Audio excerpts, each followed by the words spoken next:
Arraignment began around 2:30 Eastern today with some supporters on his side, including his three adult sons, that's Justin, Quincy, and Christian. Prosecutors say Diddy is dangerous and used his power, authority, and intimidation to essentially get away with his crimes. Under the indictment, it says, the defendant abused, threatened, and coerced women and others to fulfill his sexual desires, protect his reputation, and conceal his conduct. Now, during court today, it's been reported the government wants him to be detained ahead of trial. The government argued Diddy set up freak-offs, forcing sex and masturbating during it. He also filmed some of those encounters.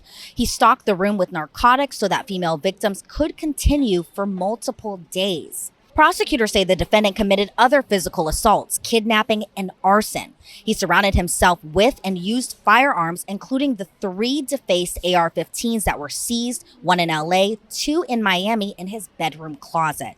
Now, while the victim hasn't been named, you can't help but think it's Cassandra Ventura, better known as Cassie, as many of the claims in the indictment echo her November 2023 lawsuit. One argument made by prosecutors was the victim sought to leave a freak-off and he assaulted her. When hotel security was helping the victim leave the hotel, the defendant attempted to bribe the officer with a handful of cash. The guard refused to be bought. The defendant tried to get the video. Now, this echoes the video that was released by CNN just months ago where Diddy is seen brutally assaulting his then-girlfriend Cassie at an LA hotel around March of 2016. Now, the prosecution argued the video disappeared from the hotel's server. It's not a coincidence, prosecutors say. The cover-up continued for another 7 years. There was a civil suit, again, that alluding to Cassie's lawsuit in mid-November of 2023 that detailed this assault at the Intercontinental Hotel. Now, according to prosecutors, witnesses they interviewed have universally expressed fear. The defendant has contacted witnesses who received grand jury subpoenas. He contacted at least one victim as well. Now, while Diddy's attorney argue he's not a flight risk, prosecutors actually say the opposite. Now, they argued the defendant is a wealthy man. It allows him to flee quickly and without detection.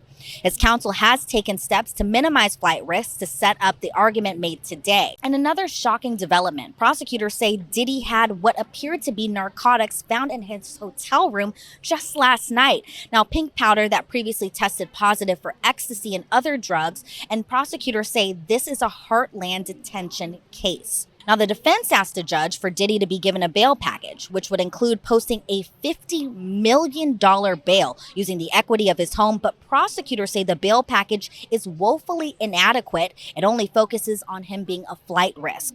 Now, federal prosecutors say that they have spoken to over 50 witnesses. They have sworn